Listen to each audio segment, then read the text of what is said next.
Hello friends, welcome to my YouTube channel Vims World Education में आपका स्वागत है। आज हम सामाजिक अध्ययन का लेसन प्लान पढ़ेंगे। पृथ्वी की गतियाँ।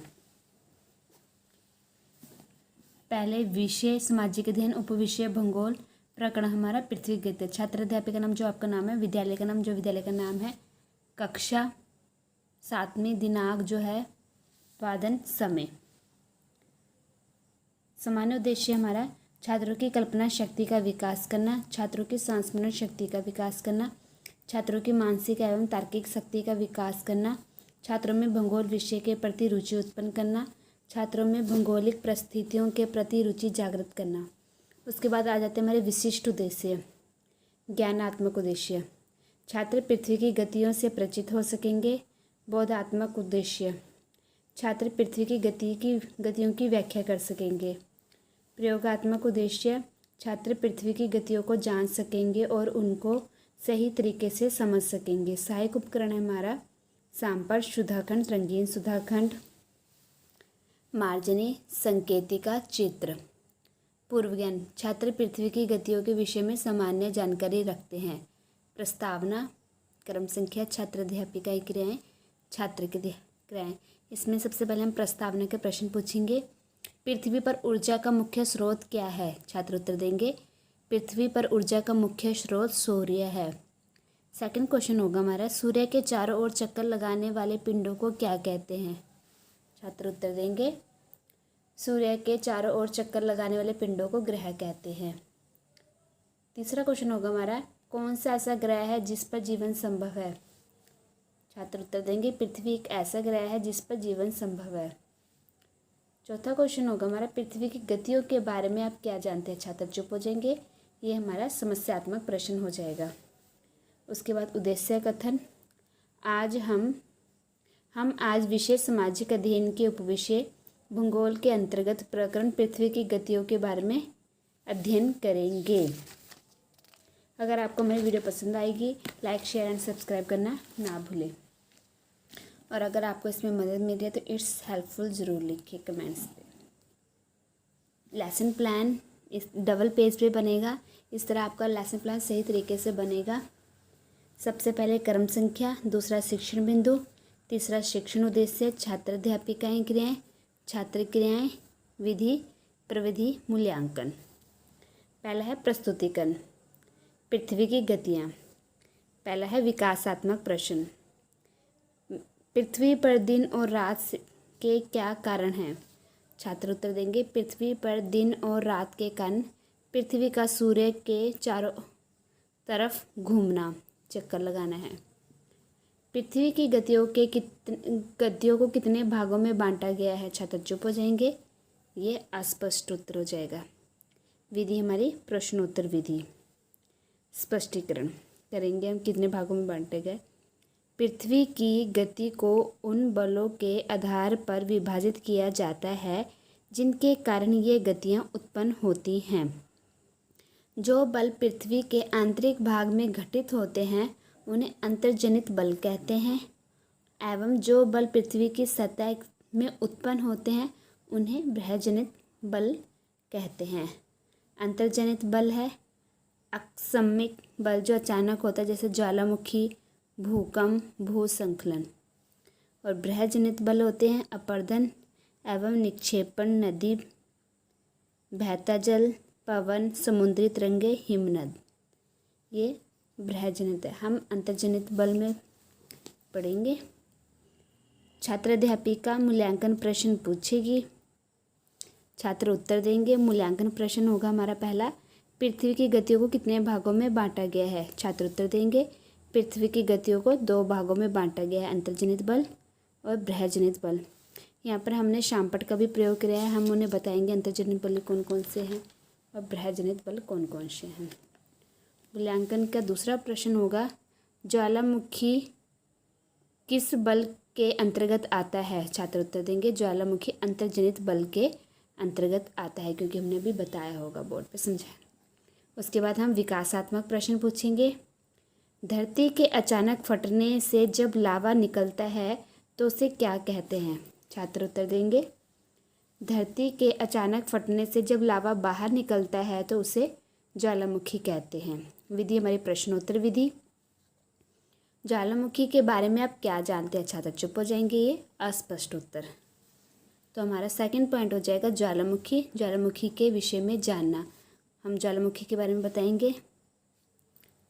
ज्वालामुखी पृथ्वी की सतह पर उपस्थित ऐसी दरार या मुख होता है जिससे पृथ्वी के भीतर का गर्म लावा, गैस, राख आदि बाहर आते हैं। वास्तव में यह पृथ्वी की ऊपरी परत में एक विभंग होता है जिसके द्वारा अंदर के पदार्थ बाहर निकलते हैं। तो हम ज्वालामुखी के प्रकार भी बता देंगे। सक्रिय या जागृत ज्वालामुखी, मृत ज्वालामुखी, प्रस्तुत या स्फुट ज्वालामुखी। सभी छात्र ध्यानपूर्वक सुनेंगे और देखेंगे। हम वहाँ पे चार्ट यहाँ पर हमने नीचे लगाया, वहाँ चार्ट लेके जाएंगे, उनके बताएंगे कि सबसे नीचे से मेंटल परत से निकल रही है ज्वालामुखी।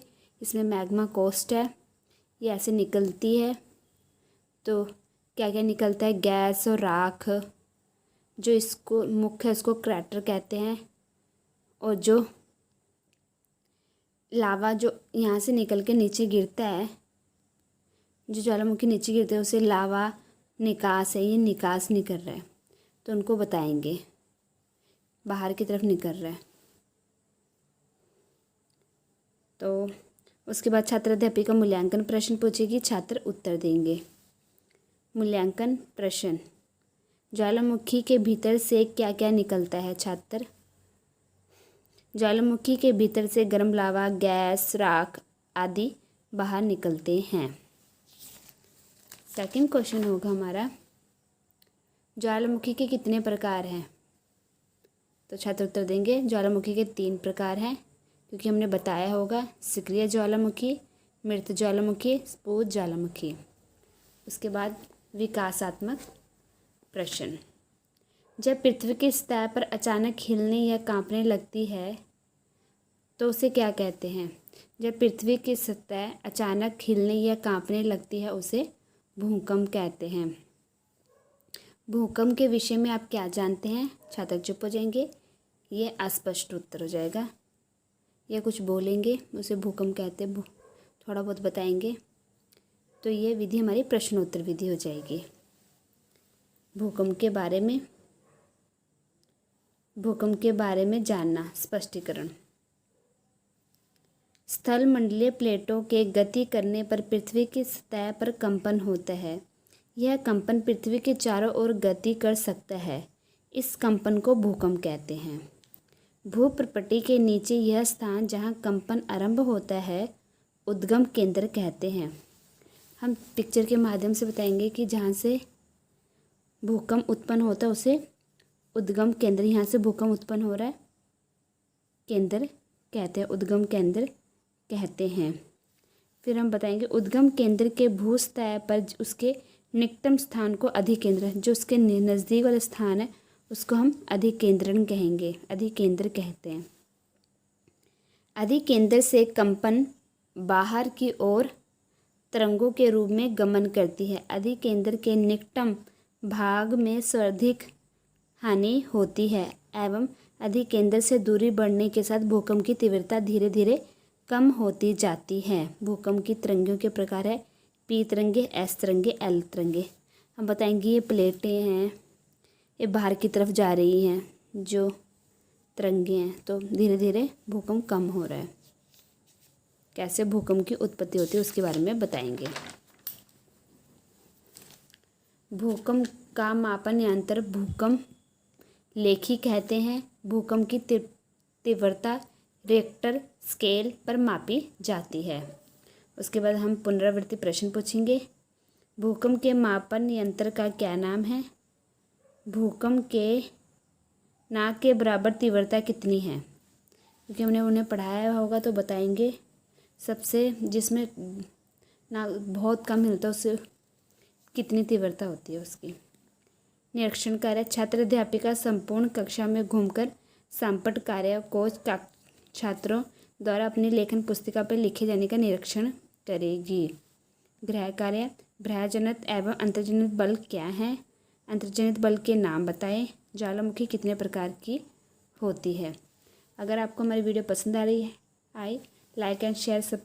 लाइक शेयर एंड सब्सक्राइब करना ना भूलें।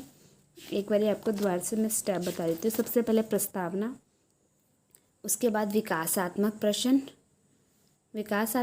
प्रश्न के बाद हम स्पष्टीकरण करेंगे, फिर मूल्यांकन प्रश्न पूछेंगे, फिर विकासात्मक और सेकंड पॉइंट बताएंगे, टीचिंग पॉइंट बताएंगे।